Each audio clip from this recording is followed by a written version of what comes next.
Halo teman-teman semuanya, perkenalkan kami dari kelompok 6. Di sini kami akan membawakan materi tentang pendidikan kebencanaan. Untuk pertama-tama, biarkan saya memperkenalkan anggota kelompok kami dulu. Yang pertama ada Gideon Ramot, yang kedua ada Rofi Nur Rahmawan, yang ketiga ada Stefan, dan yang keempat saya sendiri, Bella Sisilia. Selanjutnya bisa dibawakan oleh rekan saya. Oke, yang pertama, pengertian dari bencana. Bencana merupakan peristiwa yang sering terjadi di beberapa tahun terakhir, dan bencana bukan lagi menjadi kata yang asing bagi kita. Hampir setiap musim, bahkan setiap bulan selalu saja terjadi bencana. Musim penghujan misalnya. Bagi sebagian orang, musim ini merupakan musim yang membawa berkah, tetapi sebagian orang lagi, musim ini akan membawa musibah. Bagi petani, musim hujan merupakan awal tanam di mana air akan mudah diperoleh dan tanaman dapat tumbuh. Hujan yang terhenti beberapa waktu lalu dan dengan suhu yang cukup tinggi membuat para petani dan pemerintah khawatir akan kekurangan persediaan pangan. Kekhawatiran ini tidak bertahan lama. Setelah beberapa minggu hujan pun turun, ketika hujan turun ternyata muncullah berbagai bencana yang banyak menelan korban. Bencana banjir dan tanah longsor merupakan sebagian bencana yang datang pada musim hujan. Oke, next. Ada pengertian dari beberapa ahli untuk pengertian bencana. Yang pertama, setiawati. Sebuah dampak kegiatan atau resiko yang memberikan efek negatif terhadap manusia. Dan yang kedua, Gustavo. Secara umum, bencana sebagai pengaruh yang diterima manusia sehingga menjadikan manusia menjadi kehilangan dan menderita kerugian. Next.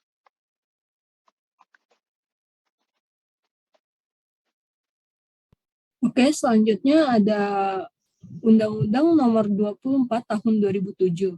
Terkait dengan upaya melindungi warga negaranya terhadap bencana, pemerintah Indonesia telah memberlakukan Undang-Undang Nomor 24 Tahun 2007 tentang penanggulangan bencana. Undang-undang tersebut secara jelas menyatakan bahwa setiap orang berhak mendapatkan pendidikan, pelatihan, penyuluhan dan keterampilan dalam menyelenggarakan penanggulangan bencana, baik dalam situasi tidak terjadi bencana maupun situasi terdapat potensi bencana. Melalui pendidikan diharapkan agar upaya pengurangan risiko bencana dapat mencapai sasaran yang lebih luas dan dapat diperkenalkan secara lebih dini kepada seluruh peserta didik dengan mengintegrasikan pendidikan pengurangan risiko bencana ke dalam kurikulum sekolah maupun ke dalam kegiatan ekstrakurikuler.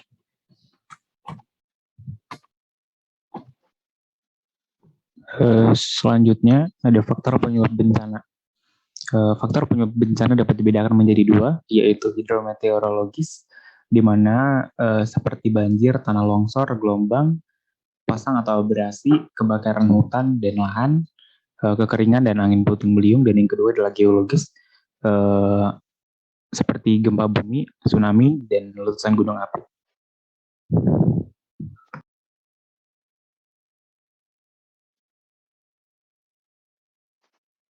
Kemudian ada United Nations International Strategy of Disaster Reduction membedakan bencana menjadi 5 kelompok, yaitu yang pertama, bahaya aspek geologi, antara lain gempa bumi, tsunami, gunung meletus, landslide atau tanah longsor. Daerah rawan gempa bumi yang ada di Indonesia tersebar pada wilayah dekat dengan zona penunjaman lempeng tektonik dan sesar aktif. Dan yang kedua, bahaya aspek hidrometeorologi, di antaranya banjir, kekeringan, angin puting beliung, dan gelombang pasang. Banjir umumnya terjadi ketika tingginya curah hujan di atas rata-rata yang berakibat melebihi daya tampung sungai dan jaringannya. Yang ketiga, bahaya aspek lingkungan, antara lain kebakaran hutan, hujan, kerusakan lingkungan, dan pencemaran limbah.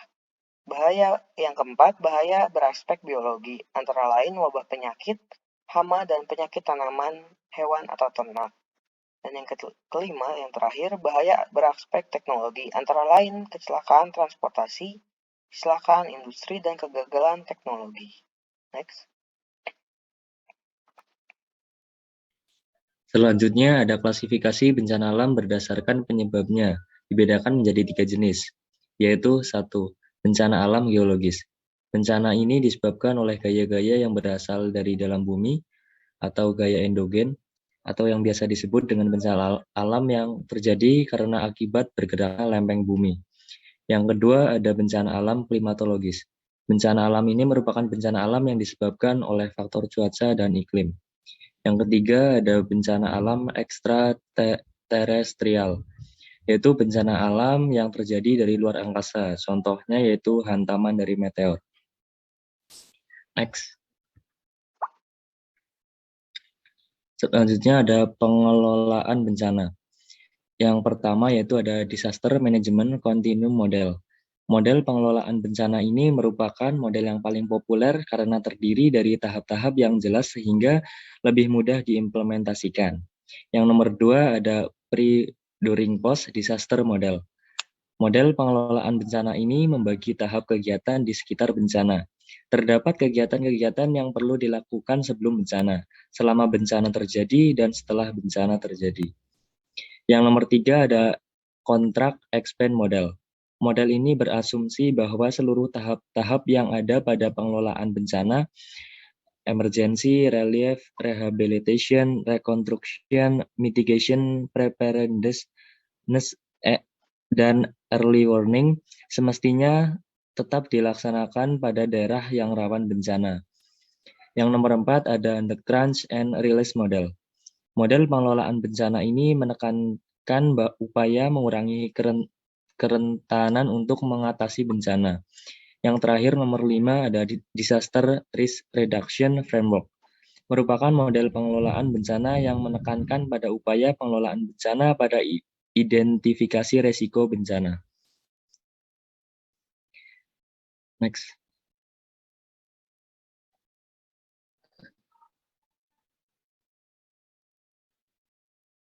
Selanjutnya pendidikan kebencanaan. Pendidikan kebencanaan adalah salah satu solusi internet untuk mengurangi pendidikan kebencanaan bermacam-macam bentuknya, dimulai dari penanggulangan bencana berbasis masyarakat, pendidikan kebencanaan untuk menuju masyarakat sadar bencana, serta kearifan lokal masyarakat dalam menangani bencana.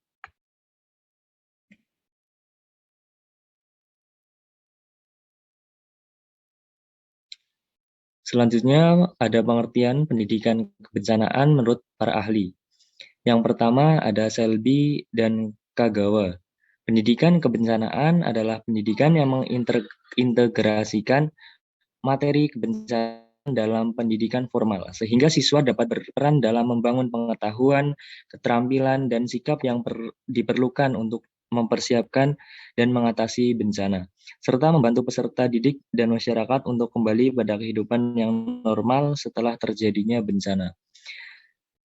Selanjutnya ada Shao Shifaku Taikuchi.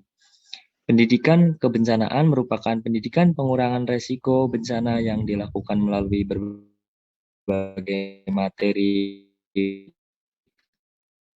pendidikan kebencanaan untuk meningkatkan kesadaran masyarakat dalam pengurangan resiko.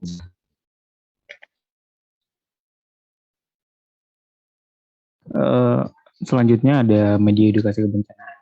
Pendidikan bencana untuk semua kalangan memanglah adalah suatu keharusan karena karena pada saat bencana pun gedung sekolah misalnya hancur dan dapat mengurangi usia hidup para murid sekolah gitu. Jadi berikut ini kami jelaskan tentang beberapa media edukasi kebencanaan yang dapat digunakan. Masih yang pertama, nomor 1 ada konsep Satuan Pendidikan Aman Bencana atau SPAB. Nah, di gambar dapat dilihat bahwa ada mekanisme penerapan SPAB di sekolah-sekolah rawan bencana. Selanjutnya, yang kedua, ada poster SPAB. Poster ini dirancang untuk agar dapat dibaca untuk orang-orang yang sedang berkendara misalnya, itu menarik perhatian, dan biasanya poster ini digunakan agar peserta didik dapat mengenali jenis-jenis bencana, tanda-tanda kejadian bencana, dan bagaimana cara melakukan evakuasi dan lain-lain. Gitu. Selanjutnya ada komik edukasi. Komik ini biasanya memiliki tokoh cerita yang menyampaikan pesan informasi sesuai dengan alur cerita di dalam komik. Misalnya contoh komik bencanaan dalam gambar tersebut. Yang keempat ada brosur. Nah, contohnya adalah brosur sekolah aman yang komprehensif, produk dari ada 12 gabungan lembaga di Indonesia. Gitu. Jadi media ini mudah didistribusikan, tapi jangkauannya terbatas dan biasanya ditujukan untuk halayak umum. Yang kelima ada buku panduan. Ada beberapa buku panduan, misalnya seperti modul manual Ayo Siaga Bencana, lalu ada panduan fasilitator Ayo Siaga Bencana dan pengurangan risiko berbasis remaja. Selanjutnya, yang keenam ada lembar balik yang merupakan bahan pembelajaran yang dapat digunakan oleh tenaga pendidik dalam sosialisasi dan implementasi kegiatan FPAB.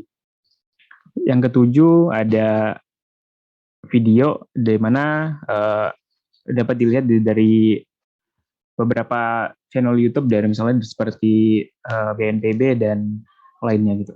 Selanjutnya ada alat permainan di mana biasanya seperti ular tangga siaga bencana, kartu bergambar sekolah aman bencana, kartu gambar berukuran, dan masih banyak lagi yang berhubungan dengan kegiatan siaga bencana atau pendidikan kebencanaan. Dan yang terakhir ada alat peraga. Alat peraga ini digunakan untuk membantu anak-anak untuk belajar mengenai bencana gitu.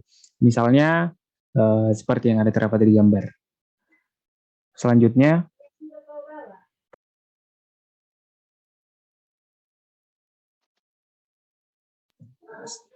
ada sarana pendidikan kebencanaan sesuai dengan disampaikan resolusi Belgrade International Conference on Environmental Education. Yang pertama ada kesadaran, yaitu membantu individu ataupun kelompok untuk memiliki kesadaran dan kepekaan terhadap lingkungan keseluruhan. Yang kedua ada pengetahuan, yaitu membantu individu atau kelompok sosial memiliki pemahaman terhadap lingkungan, manusia yang menyandang peran dan tanggung jawab. Yang ketiga ada sikap, membantu individu atau kelompok sosial memiliki nilai-nilai sosial, rasa kepedulian terhadap lingkungan, serta motivasi untuk berperan aktif dalam perlindungan dan pengembangan lingkungan. Yang keempat adalah keterampilan, di mana membantu individu atau kelompok sosial mengevaluasi persyaratan lingkungan dengan program pendidikan dari segi ekologi, politik, ekonomi, sosial, estetika, dan pendidikan. Yang kelima ada peran serta, di mana peran serta sasaran pendidikan ini membantu individu atau kelompok sosial untuk mengembangkan rasa tanggung jawab dan urgensi pada permasalahan lingkungan, sehingga dapat menentukan tindakan yang relevan. Selanjutnya ada sosialisasi bencana. Salah satu upaya yang dilakukan untuk menyampaikan informasi mengenai bencana dan pendidikan kebencanaan adalah sosialisasi bencana. Hal-hal yang perlu diperhatikan agar sosialisasi efektif adalah yang pertama itu kenali setiap sasaran yang baik dengan baik. Yang kedua ada fokuskan pada upaya merubah perilaku. Yang ketiga ada kembangkan pesan-pesan yang mudah dimengerti. Yang keempat, sampaikan pesan terus-menerus. Dan yang terakhir atau yang kelima, gunakan keanekaragaman media.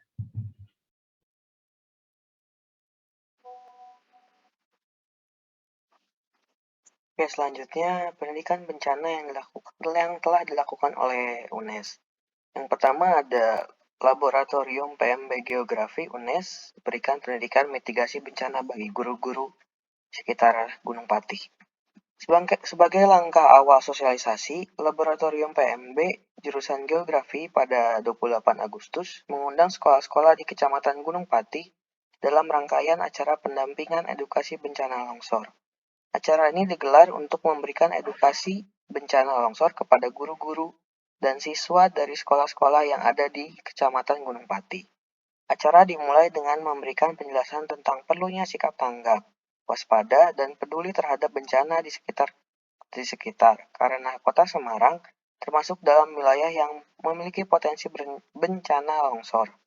Dilanjutkan dengan pengenalan mengenai fasilitas yang ada di Laboratorium PMB berkaitan dengan peningkatan pengetahuan terhadap bencana. Dan yang kedua ada Diselenggarakan FGD Tanggap Bencana, UNES berperan dalam mencegah dan menghindari resiko bencana, khususnya banjir dan longsor. Kegiatan FGD Tanggap Bencana menghadirkan narasumber Kepala Kantor Pencarian dan Pertolongan Semarang atau Basarnas, Jawa Tengah Nur Yahya SOS MA dan Kepala UPT Konservasi UNES Profesor Dr. IR Amin Retno Ningsih MSI yang dimoderatori oleh Surahmat SPD Mhum, staf ahli bidang publikasi keilmuan. Dalam kesempatan ini dan Kepala PT Konservasi UNES Prof. Amin Retno Ningsih memaparkan peran UNES dalam mencegah dan menghindari risiko bencana khususnya banjir dan longsor. Saya kembalikan ke moderator. Baik, sekian presentasi dari kelompok kami. Untuk kurang lebihnya mohon maaf. Terima kasih semuanya.